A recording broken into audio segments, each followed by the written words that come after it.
समावर्तन audio visual magazine के तमाम दर्शकों को, हमारे चाहकों को, साहित्यकारों को, प्रेजेंटर्स को, हमारे मित्रों को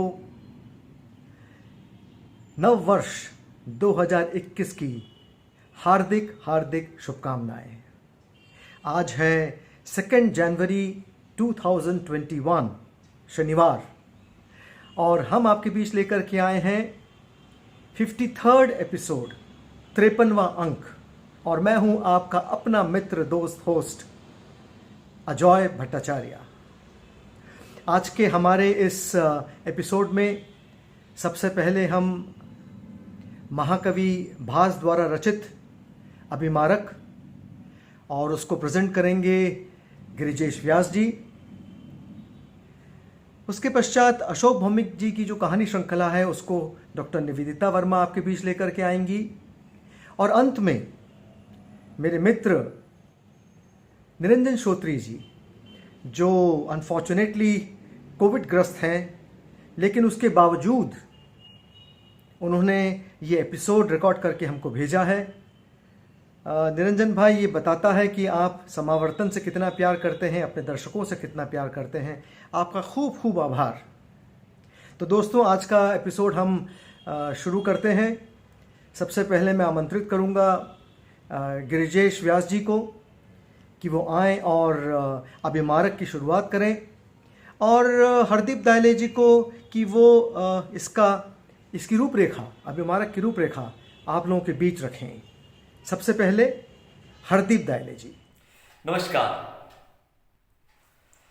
समावर्तन ऑडियो विजुअल मैगजीन के भास नाट्य पाठ में आप सभी दर्शकों का नए साल के दिन मैं हरदीप दायले स्वागत करता हूं, अभिनंदन करता हूं। पिछले सप्ताह आपने अभिमारक में सुना कि कैसे चेटी राजकुमारी खुरंगी को अभिमारक के आने की सूचना देती है और यह सुनकर राजकुमारी घबरा जाती है, शर्मा जाती है और उधर अभिमारक निकल पड़ते हैं कन्यापुर की ओर और ख्यालों में सोचते जा रहे हैं राजकुमारी के बारे में। वो चित्र विचित्र कल्पनाएं कर रहे हैं। वो देखते हैं, प्रेमी युगल को देखते हैं तो अपने बारे में सोचने लगते हैं। इसी प्रकार से जैसे तैसे वो कन्यापुर में चोरों की भांति प्रवेश कर जाते हैं। अब देखते हैं आगे क्या होता है। मैं आमंत्रित करता हूं श्री गिरिजेश व्यास जी को। नमस्कार। भास रचित नाटक अभिमारक के का नाट्यालेख वाचन चल रहा है। पिछले अंक में हमने ये देखा और सुना कि अभिमारक जो है चोर के वेश में राजप्रसाद में और कन्यापुर में प्रवेश कर जाते हैं। चलिए उसके आगे का आलेख। राजकुमारी कुरंगी बैठी हैं, उनके समीप बैठी है चेटी। अभिमारक बड़ी कोशिशों से दीवार फांद कर पहुंचता है ऊपर, रस्सी फेंकता है, अपने चोर का वेश उतार देता है और इस बीच में वो उनकी पास पहुंच जाता है। बातें चल रही हैं। चेटी, पता नहीं राजकुमार कब आएंगे। राजकुमारी अपने प्रीतम के सपने देखती सो रही हैं, कभी चौंक कर बैठ जाती हैं, फिर सो जाती हैं। क्या करूं, राजकुमार का अभी तक कोई समाचार नहीं आया। अभिमारक सुनता है, समाचार तो नहीं आया है, लेकिन राजकुमार आ पहुंचा है। चेटी देख लेती है अभिमारक को। राजकुमार का स्वागत है, कहीं कुछ अनहोनी तो नहीं घटी। राजकुमार, अनहोनी तो घटने वाली है चंद्रिके, कब से उस अनहोनी की प्रतीक्षा में हूं। चेटी, यहां बैठे राजकुमार, क्या मैं राजकुमारी को जगा दूं? नहीं चंद्रिके, अभी नहीं, अनर्थ हो जाएगा। मुझे देख लेने दो जी भरकर, जिसे एक बार, सिर्फ एक बार देख लेने के बाद मेरी आंखों ने कुछ और देखना नहीं चाहा। मैं चाहता हूं मेरा सारा शरीर सहस्त्र नयन बनकर केवल देखता रहे, उसे देखता रहे, सिर्फ देखता रहे। सहसा कुरंगी जाग जाती है, इधर उधर देखती है। अभिमारक छिप जाता है। कुरंगी, उस निर्दयी ने क्या कहा? चेटी, बार बार क्यों पूछती हो सखी? तुम्हारा राजकुमार आज की रात तुम्हारे पास आ रहा है। राजकुमारी, पता नहीं मुझे क्या हो गया है, मैंने अभी क्या पूछा था सखी? चेटी, राजकुमार आपने तो कुछ भी नहीं पूछा। कुरंगी, अच्छा, तो फिर मुझे क्यों लगा कि मैंने कुछ पूछा है? अभी कितना समय हो गया है सखी? अभी आधी रात है राजकुमारी। मैं बहुत थक गई हूँ। तुम मेरे पास आओ ना सखी, और मुझसे निपट जाओ। कुरंगी आंखें बंद करके बाहें फैलाती है। चेटी उधर चुपके से राजकुमार के पास पहुंचती है। मैं इनके पैर दबाती हूँ राजकुमार, आप लिपट जाइए। अभिमारक, वाह चंद्रिके, ईश्वर करे तुम्हें भी ये सुख मिले। कुरंगी, जल्दी करो सखी, मैं कब से आंखें बंद किए लेटी हूँ। अभिमारक राजकुमारी को अपने आलिंगन में बांध लेते हैं और चेटी उनके पांव दबाती है। कुरंगी, इस समय मेरे पैर कौन दबा रहा है? अब चेटी उठकर कुरंगी के कानों में कुछ कहती है। चौंक कर कुरंगी उठती है और राजकुमारी की बाहें छुड़ाकर दूर खड़ी हो जाती है और शर्म के मारे अपना मुंह ढांक लेती है। यहाँ दृश्य परिवर्तन होता है और अगले दृश्य में धात्री और चेटी का प्रवेश होता है। चेटी, नहीं धात्री माँ, मुझसे तो राजकुमारी का दुख देखा नहीं जाता। धात्री, क्या बताऊं बेटी, सब विधि का लेखा है। पूरे 1 वर्ष तक लोगों के आने से राजकुमारी अपने प्रीतम के साथ इसी कन्यापुर प्रासाद में सुख भोगती रही। पता नहीं कैसे क्या हुआ, आज महाराज को इस बात की खबर लग गई। वो तो अच्छा हुआ हमने समय रहते बिना विघ्न बाधा के राजकुमार का इस प्रासाद से बाहर जाना संभव बना दिया, अन्यथा पता नहीं क्या अनर्थ हो जाता। बेचारी राजकुमारी तो मारे लाज, भय और वियोग के बेहोश हो गई हैं। चेटी, चलो ना धात्री माँ, राजकुमारी को होश में लाने की कोशिश करें। चलो बेटी। दृश्य बदलता है। अभिमारक का प्रवेश होता है। अभिमारक भी जो है वो वियोग में है। वियोग के मारे उनका भी बुरा हाल है। अभिमारक, जब समुद्र में ज्वार उठा होता है तब बहुत दूर तक किनारे की रेत का मन भीग जाता है और भीगा रहता है जब तक ज्वार बना रहता है। लेकिन अचानक जब ज्वार उतरता है तो किनारे से बहुत दूर निकल जाती हैं लहरें, तो रेत का गीलापन रीत जाता है, सूख जाती है रेत, बिल्कुल सूख जाती है। फिर तो रेत का सूखा मन सहा नहीं जाता है, बिल्कुल नहीं सहा जाता। इसीलिए मैंने भी तय कर लिया कि मेरा जो शरीर इस विरह की दुर्दांत ज्वाला को झेलने के लिए प्रस्तुत नहीं, उस शरीर को मैं छोड़ दूंगा। धिक्कार है इस शरीर को जो बिना प्रियतमा के स्पर्श के अभी तक जी रहा है। कितना कृतज्ञ है मेरा ये शरीर जो इस भीषण निदाग के दारुण ताप को झेलकर भी जीते रहने से इनकार नहीं करता। चारों ओर कहीं भी छाया नहीं, जहां हरे भरे वृक्षों की कतारें थीं वहां अब ठूंठ हैं। मेरा ये शरीर भी रसहीन ठूंठ के सदृश है, किसी को कुछ नहीं दे सकता, न रस, न फल, न छाया। इस ठूंठ का बेकार इस पृथ्वी पर बने रहना बोझ है। मैं इसे समाप्त कर दूंगा, आत्महत्या कर लूंगा। मैं, सुनो दिशाओं, मैं अभिमारक बोल रहा हूं, मैं आत्महत्या कर लूंगा। अभिमारक चारों ओर नजरें दौड़ाता है, जैसे देख रहा हूं कि आत्महत्या के लिए क्या उपाय किया जाए। अभिमारक, मैं देख रहा हूं इस वन प्रांत का निर्मल सरोवर, तो क्या आत्महत्या के लिए जल समाधि स्वीकार करूं? नहीं नहीं, सरोवर का स्फटिक निर्मल जल इस योग्य नहीं कि उसकी अतल गहराइयों में सो जाऊं और फिर मेरा विकृत शव स्फटिक उस निर्मल जल की सतह पर तैरता रहे। अचानक चौंकता है, ये क्या, इस वन में आप कैसे? ये तो दावाग्नि है। भगवान अग्निदेव, यदि आप प्रेमी जनों का हित करते हैं तो मेरा ये शरीर स्वीकार करें और जलाकर राख कर दें मुझे, किंतु ये वरदान भी दें, मेरी प्रिया जन्म जन्मांतर तक मेरी रहे। अभिमारक उसमें दावाग्नि में प्रवेश करता है। उसके चारों ओर आग की लपटें उठ रही हैं। थोड़ी देर में आग की लपटें शांत हो जाती हैं। अभिमारक, आश्चर्य, आग की लपटों में झुलसकर मेरे आसपास विशाल वृक्ष राख का ढेर बन गए हैं, किंतु मेरे शरीर को इन आग की लपटों ने ऐसे छुआ जैसे मेरे तन पर ये चंदन का लेपन कर रही हूं। ये अग्निदेव मुझ कामोत्तर के प्रति ऐसी दया जतला रहे हैं जैसे भावातुर पिता अपने प्रिय पुत्र का आलिंगन करते हो। इससे बड़ा आश्चर्य और भला क्या हो सकता है? ये आग मुझे क्यों नहीं जला रही है? क्या बात है? कोई कारण है अवश्य, लेकिन मेरे पास इतना कहां कि अग्निदेव की इस कृपा का मैं कारण खोज सकूं। मुझको तो किसी और उपाय से इस शरीर को त्यागना ही है। अग्निदेव के इस वात्सल्य को मैं असीम कृतज्ञता के साथ स्वीकार करता हूं, लेकिन इस कृतज्ञता को जताने की खातिर मैं और जी भी तो नहीं सकता।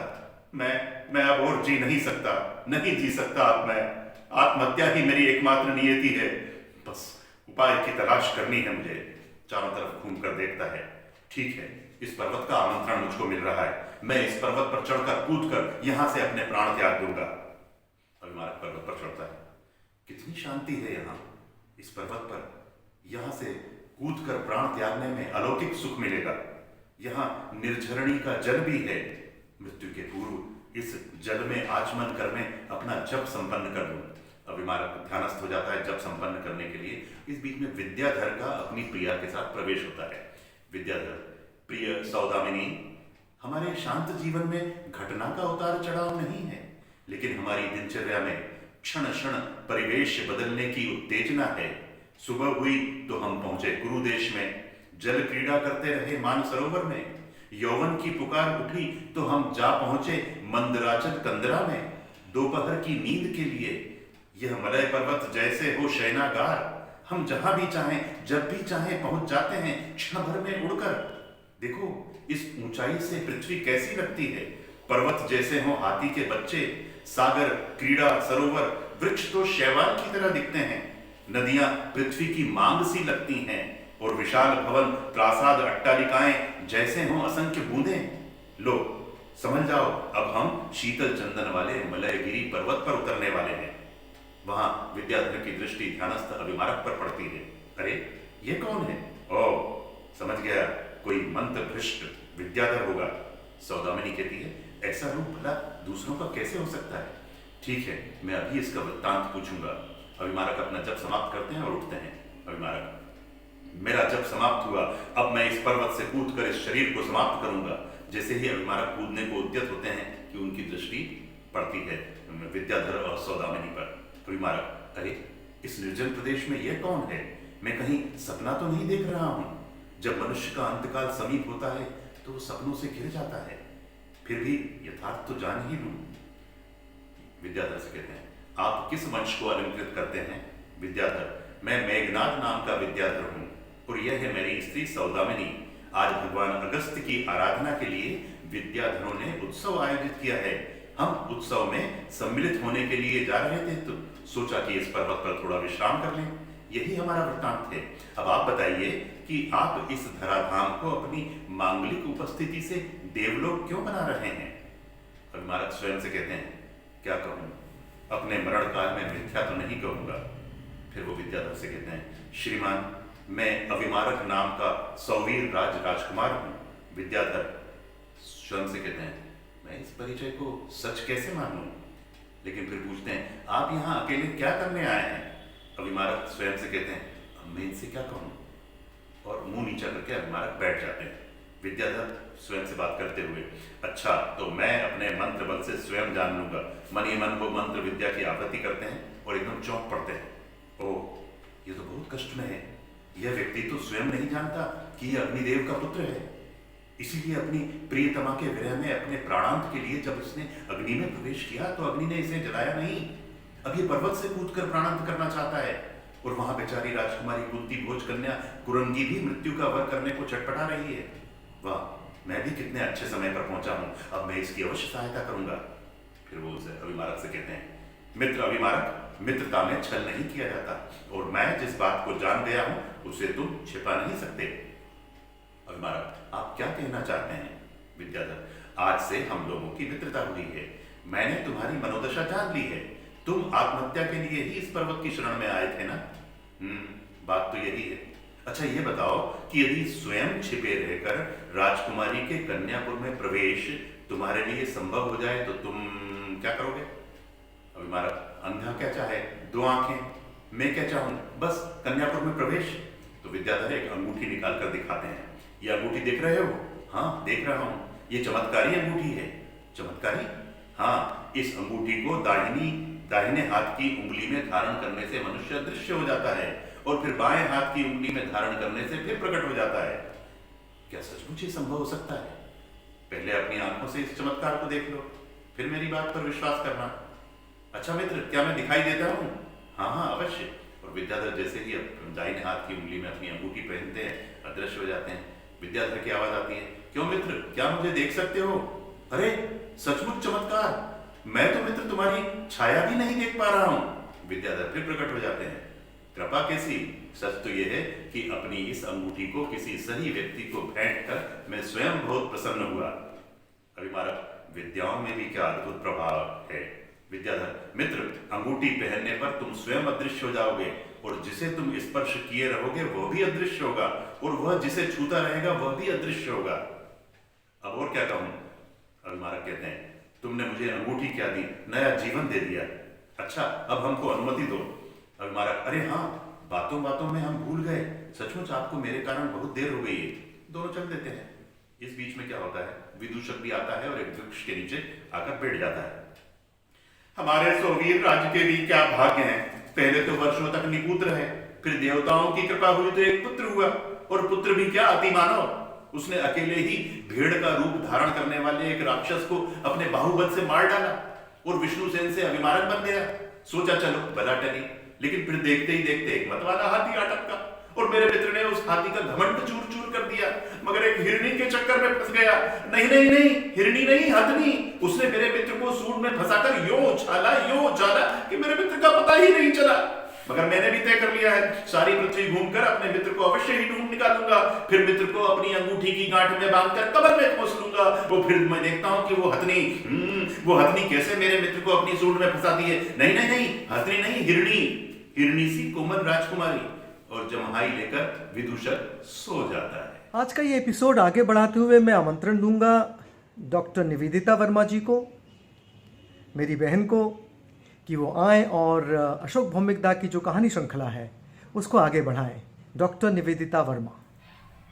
नमस्कार दादा, बहुत बहुत धन्यवाद। और आज मैं आपके लिए विश्वविख्यात चित्रकार कहानीकार श्री अशोक भौमिक जी की कहानी, जिसका शीर्षक इंटरव्यू है और जिसका उपशीर्षक है मेडिकल रिप्रेजेंटेटिव। मेडिकल रिप्रेजेंटेटिव दरअसल दादा के जीवन की शुरुआती कहानी की रचना कही जा सकती है। तो आइए सुनते हैं मेडिकल रिप्रेजेंटेटिव। इंटरव्यू, उपशीर्षक मेडिकल रिप्रेजेंटेटिव। उन दिनों तमाम साइंस ग्रेजुएट बेरोजगारों की नौकरी की तलाश शुरू होती थी। भारतीय प्रशासनिक सेवा में लग जाने के सपनों के साथ यह सपना जाहिर है बहुत थोड़ों का ही पूरा हो पाता था। बाकी बच्चे अच्छे बच्चों की वैकल्पिक मंजिल होती थी बैंकों में प्रोबेशनरी ऑफिसर की नौकरी। उनकी हनुमान मंदिर की मंगल यात्राएं अगर फिर भी काम ना आए तो बैंकों की क्लर्की हाथ लगी जाती थी। बाकी जो बच जाते थे उनमें से कई दवा कंपनियों में मेडिकल रिप्रेजेंटेटिव बन जाते हैं। काम बुरा नहीं था, पैसे भी ठीक ठाक मिल जाते थे, बस बोलने की कला, झेलने की हिम्मत और चौधरी हलवाई के सुघड़ समोसों के आकार की टाई की नॉट बांधने की तमीज जो जितनी जल्दी सीख जाए वो स्मार्ट कहलाने लगता था। एक बहुराष्ट्रीय कंपनी, दवा कंपनी में मेडिकल रिप्रेजेंटेटिव की वैकेंसी निकली थी। नौकरी की तलाश थी। मेरा यह पहला इंटरव्यू था। लखनऊ के क्लार्क्स अवध के रिसेप्शन पर अपने नंबर का इंतजार कर रहा था। कईयों के नाम पुकार लेने के बाद रिसेप्शन पर बैठी महिला ने मेरा नाम लिया। Room 4, OK6, 4th floor, 3rd door, on your left, all the best. कमरे में 7 या 8 या हो सकता है और भी ज़्यादा लोग मौजूद हो सकते हैं। लोग कितने थे इससे कोई फर्क नहीं पड़ने वाला था, क्योंकि रावण तो एक था, पर महाराज की 10 खोपड़ियाँ थीं और 10 मेरे ऊपर प्रश्न बाण दागने लगे। 10 कुत्ते मरते हैं तो एक भिखमंगा जन्म लेता है, और 10 भिखमंगे मरते हैं तो एक गिरहकट पैदा होता है। 10 गिरहकटों के मरने से एक वैश्या पैदा होती है, और 10 वैश्या मरी तो एक मेडिकल रिप्रेजेंटेटिव पैदा होता है। Do you agree with this? Take your time and reply. इतना कहकर विलायती सुअर जैसी स्फीत गुलाबी चर्बी से लदे रावण ने एक अश्लील शक्ल वाली सिगार की मुखाग्नि की थी। सिगार के धुएं के गुबार के पीछे वह मुझे विंस्टन चर्चिल जैसा लग रहा था, जिसने अपने बचपन में ही किन्हीं अज्ञात कारणों से मुस्कुराना छोड़ दिया था। मुझे लगा कि मैं अगर बड़ों का कहा मानकर बचपन में मन लगाकर लिखता पढ़ता तो आज ऐसी अपमानित होने का मौका नहीं आता। माथे पर पसीने की बूंदें, कमरे में एयर कंडीशन के असर की उपेक्षा कर मुझे परेशान करने पर तुली हुई थी। मेरे दोस्तों हितैषियों ने इंटरव्यू से पहले हिदायत दी थी, कुछ भी हो जाए जेब से रुमाल निकालना मत। मैं पहले सवाल से समझ गया कि यह नौकरी मुझे नहीं मिलने वाली। अपने साहस की चिंदियों को बटोरकर एक समूचा जवाबी वाक्य गढ़कर मैंने कहा, सर, इस बारे में मैं कुछ नहीं कह सकता क्योंकि मैं अभी तक मेडिकल रिप्रेजेंटेटिव नहीं हूँ। इसका सही उत्तर शायद मैं 1 साल बाद आपको दे सकूंगा। सफ़ेद टेरलिन के शर्ट के नीचे से रावण का गुलाबी शरीर, उसके व्यक्तित्व की आभा और रिमलेस चश्मे के नीचे से चमकती भाग्य विधाता मार्का आंखें मुझे क्रमशः बोना करने की कोशिश करती रहीं। उस पर रावण के शेष 9 उर्वर खोपड़ों से एक के बाद एक नए सवाल दागते रहे। You have 15 seconds to tell about yourself and your dreams. And your time starts now. मैं इस सवाल के लिए तैयार था और चाहता तो 1 घंटे इस पर बोल सकता था। मैंने कहा, मैं 1974 जुलाई में हिंदुस्तान के कई करोड़ शिक्षित बेरोजगार नौजवानों में से एक हूँ। मैंने पिछले 14 साल में अपने स्कूल, कॉलेजों और समाज से एक अनुशासित और समर्पित नौकर बनने की तमीज़ सीखी है। पर मैं नौजवान हूँ और मेरे भी अपने सपने हैं और महोदय, मैं आने वाले कुछ वर्षों बाद आपकी कुर्सी पर बैठकर किसी मेरे जैसे नौजवान को नौकरी दे रहा हूँगा। मैं इस वक्त ऐसा सपना ही देख रहा हूँ। इतने सालों बाद हर वाक्य तो याद नहीं, पर मैं 15 सेकंड से कहीं ज्यादा बोला था। रावण कुल मेरे इस जवाब से संतुष्ट हुआ। ऐसा नहीं लगा क्योंकि तब तक दूसरा सवाल दागा जा चुका था। मान लीजिए एक नॉर्थ पोल में एक इग्लू में रहता है। इग्लू समझते हैं ना? और आप एक रेफ्रिजरेटर कंपनी के सेल्समैन हैं। मुझे फ्रिज बेचिए। मैं अपने उत्तर के बीच में ही था कि लंकेश के एक सिर ने पूछा, मेरे पास 2 पेन हैं, एक नीला और एक लाल। अब आप एक पेन कंपनी के सेल्समैन हैं और आपके पास 2 पेन हैं, एक लाल एक नीला। कैसे मुझे आप 2 पेन और बेचेंगे? ऐसा कब तक चलता रहा था याद नहीं। फिर इस खेल की समाप्ति की घोषणा करते हुए लंकेश ने टेबल पर रखे प्लेट से आलू चिप्स उठाकर सशब्द उसे अपने दांतों तले पीस कर कहा, well, you are indeed a bright chap, पर बात है कि हमें औरों का भी इंटरव्यू लेना है। आपको हम बाद में इन्फॉर्म कर देंगे। लिफ्ट से नीचे उतरे हुए मैंने पहली बार जेब से रुमाल निकालकर अपना मुंह पोंछा था। यह इंटरव्यू देने का मेरा पहला अनुभव था। इस बहुराष्ट्रीय कंपनी से जब मुझे अपॉइंटमेंट लेटर मिला था तब मैं किसी और कंपनी में चुन लिया जा चुका था और ट्रेनिंग ले रहा था। लिहाजा पूरी जिंदगी इस देसी दवा कंपनी में ही नौकरी करते बीता। ट्रेनिंग के पहले दिन सुबह हम 15 अपरिचित नौजवान कंपनी के ट्रेनिंग सेंटर के बाहर खड़े एक दूसरे से परिचित हो रहे थे। दक्षिण से महादेवन था, महाराष्ट्र से जोशी, उड़ीसा से पटनायक आया था और देहरादून से BMS रावत। यह एक जवान हिंदुस्तान था जो समय से पहले ही ट्रेनिंग सेंटर पहुंचकर अपनी नई जिंदगी शुरू करने के लिए तैयार होने को बेचैन था। ट्रेनिंग में हम सब नए थे, यानी हम में से किसी को मेडिकल रिप्रेजेंटेटिव होने का कोई तजुर्बा पहले से नहीं था। दवा व्यवसाय से जुड़ी तमाम जानकारियां, विभिन्न रोगों और उन रोगों में काम करने वाली औषधियों के बारे में बातचीत तो होती ही थी, पर इसी के बीच अजब गजब विषयों पर अपनी बात रखने मार्केटिंग विज्ञान के विद्वान भी आते थे। एक दिन की बात है, सुबह ट्रेनिंग प्रोग्राम में देखा तो लिखा था आज का विषय मुस्कान।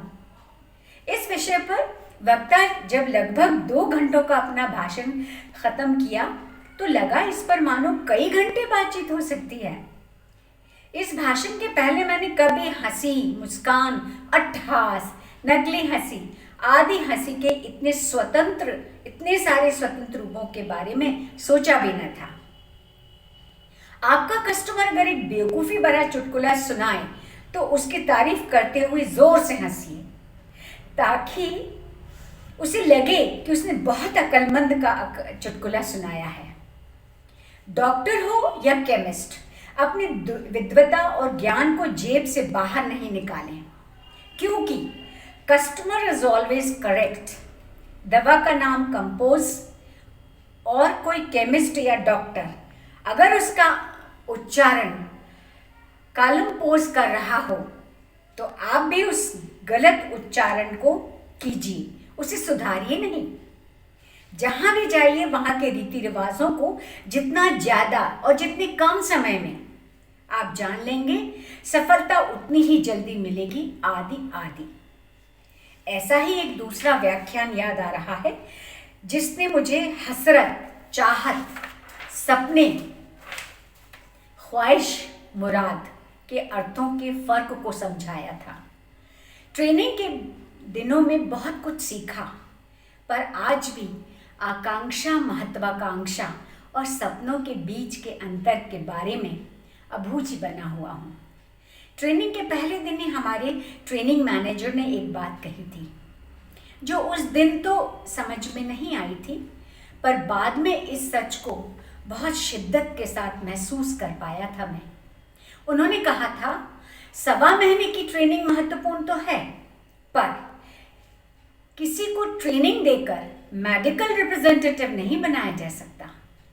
यह एक ऐसा तत्व है जो या तो आप में होता है या फिर नहीं होता है। और ट्रेनिंग खत्म होने के दिन हमारे ट्रेनिंग मैनेजर मिस्टर बख्शी ने एक और बड़ी बात कही थी। उन्होंने कहा था, मेडिकल रिप्रेजेंटेटिव और डॉक्टर के बीच एक मेज़ होती है। एक रिप्रेजेंटेटिव को यह बात कभी नहीं भूलनी चाहिए।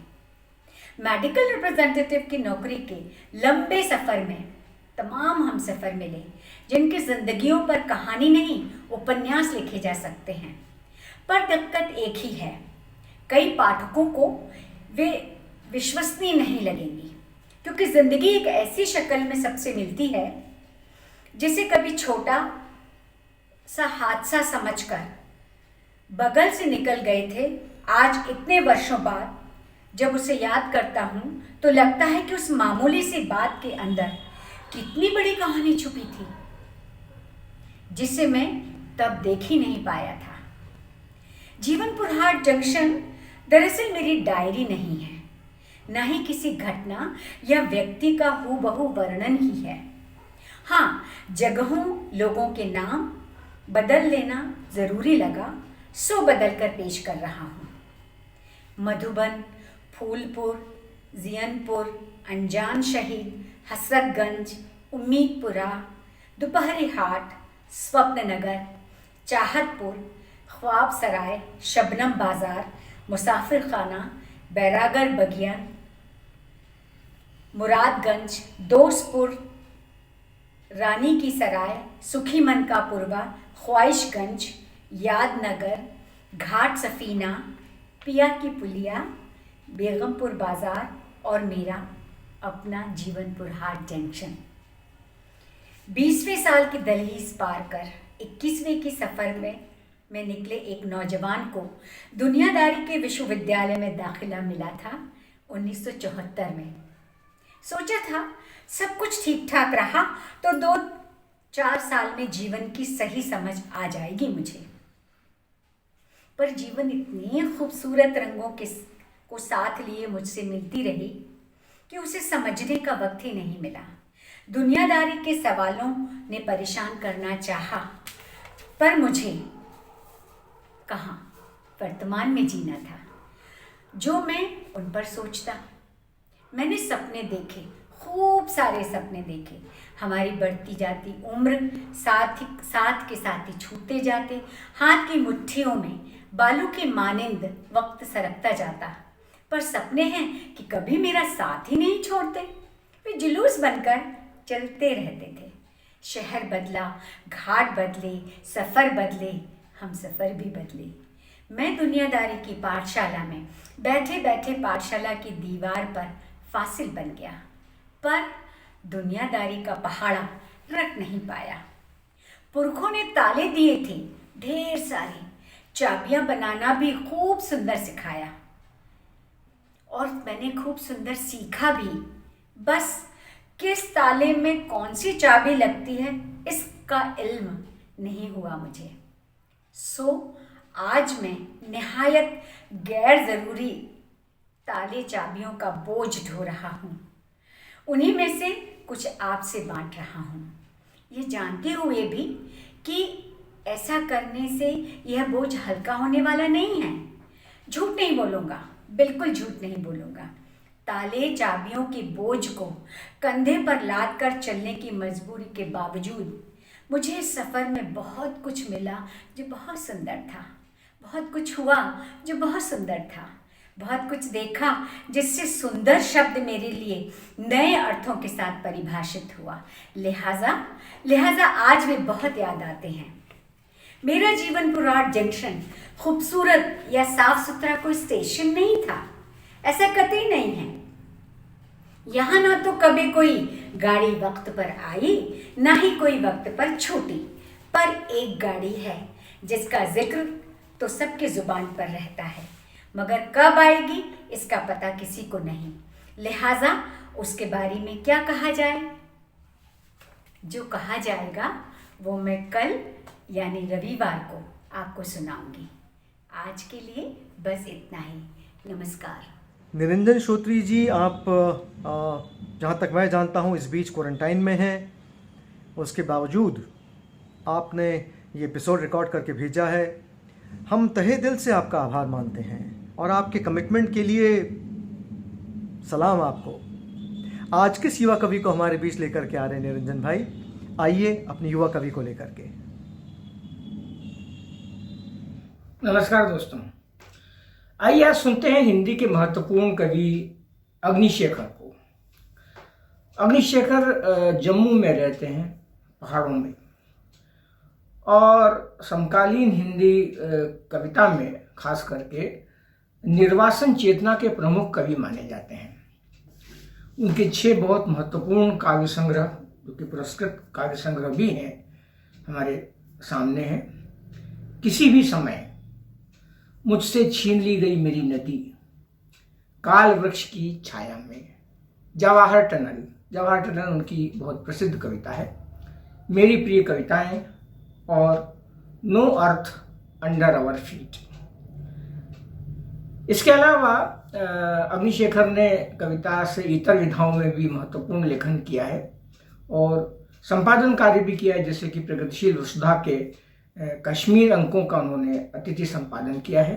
बहुत से पुरस्कार अग्निशेखर के खाते में हैं, जैसे कि गिरिजा कुमार माथुर स्मृति पुरस्कार, बहुत महत्वपूर्ण पुरस्कार है, सूत्र सम्मान, सर्वश्रेष्ठ पुस्तक सम्मान, आचार्य अभिनव गुप्त सम्मान।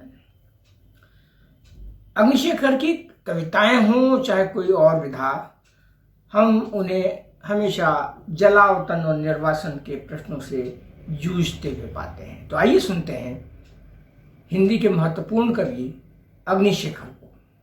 4 छोटी छोटी कविताएं। पहली का शीर्षक है अस्थियों का युद्ध। अस्थियों का किसी तरह जलावतनी से अपनी नदी किनारे पहुंच विसर्जित होना भी एक छोटा सा युद्ध जीतने जैसा है। यह मैंने बारूदी दिनों में चोरी से अपनी मातृभूमि जाकर एक दिन जाना। अस्थियां भी लड़ती हैं युद्ध। दूसरी है वर्षा। छलनी छलनी मेरे आकाश के ऊपर से, छलनी छलनी मेरे आकाश के ऊपर से बह रही है स्मृतियों की नदी। ओ मातृभूमि, क्या इस समय हो रही है मेरे गांव में वर्षा। तीसरी छोटी कविता है थोड़ा सा प्रकाश। मेरी सोई हुई मां के चेहरे पर, मेरी सोई हुई मां के चेहरे पर किसी छिद्र से पड़ रहा है थोड़ा सा प्रकाश। हिल रही हैं उसकी पलकें। कौन कर रहा है इस अंधेरे में सुबह की बात। ये चौथी छोटी कविता है तूत के अंगार। तूत यानी शहतूत का पेड़ होता है, अंगार बहुत तेज होता है उसका। शीर्षक है तूत के अंगार। जब कविताएं वजह बनी मेरे निष्कासन की, जब कविताएं वजह बनी मेरे निष्कासन की, मैंने और ज्यादा प्यार किया जोखिम से। अवसाद और विद्रोह के लम्हों में मैंने मारी आग में छलांग और जिया कवि होने की कीमत अदा करते हुए। मुझ तक आने के रास्ते में बिछे हैं, मुझ तक आने के रास्ते में बिछे हैं तूत के दहकते अंगार। कौन आता नंगे पांव मेरी वेदना के पास। कविता का शीर्षक है पहाड़ और पहाड़। तुम मुझे अपने पहाड़ों की थोड़ी सी शांति, धैर्य और दृष्टि दे दो। मैं तुम्हें अपने पहाड़ों की स्मृति दूंगा, चीड़ों देवदारों के लोकगीत दूंगा, संगीत दूंगा। देखना बद्री केदार की सन्यासिन हवाएं गुनगुनाएंगी हब्बा खातून और रसुल मीर के गीत। तब शायद समझेगी दुनिया मेरे पहाड़ों का नमक क्यों मुझे संसार को मिथ्या नहीं मानने देता। यह भी हो सकता है निकोस कजांत जाकिस का महान नायक जोरबा द ग्रीक पूर्व जन्म में मेरे देश का ही कोई पहाड़ रहा हो, बिंदास और पंखों वाला। ओ कवि अलकनंदा के, मैं तुमसे मांगता हूँ तुम्हारे पहाड़ों का आशीष। गुफाएं मेरे पहाड़ों की भरी हैं घृणा और हिंसा के अकूत खनिज से। मेरे पहाड़ हैं उदास और लहूलुहान, जलावतन हैं नदियां, कुछ सूख रही वहीं की वहीं, अरण्य कर रहे रोदन। तुम्हारे पहाड़ कैसे बने रह सकते हैं समाधिस्थ। तुम्हारे पहाड़ कैसे बने रह सकते हैं समाधिस्थ और निर्लिप्त। मुझे अपने पहाड़ों का रत्ती भर मौन दे दो।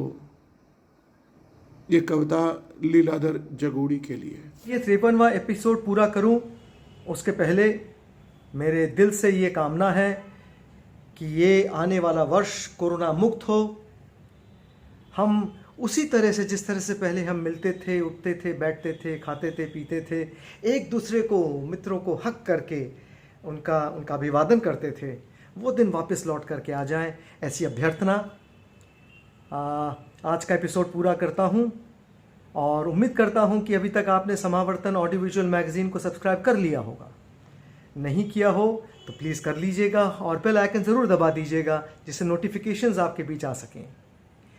अगर आप हमको कुछ लिखना चाहते हैं, अपने कमेंट्स भेजना चाहते हैं, सजेशंस देना चाहते हैं, तो हमारा पता जल्दी से नोट कर लीजिए। हमारा वेबसाइट है www.samavartan.com। हमारा ईमेल आईडी है samavartan145@gmail.com। फेसबुक पे और यूट्यूब पे तो आप हमको देखते रहते हैं। तो दोस्तों, मेरा इंतज़ार कल तक के लिए करिएगा। रविवार के दिन सुबह आपके बीच फिर आऊँगा। तब तक के लिए आप सभी से नमस्कार।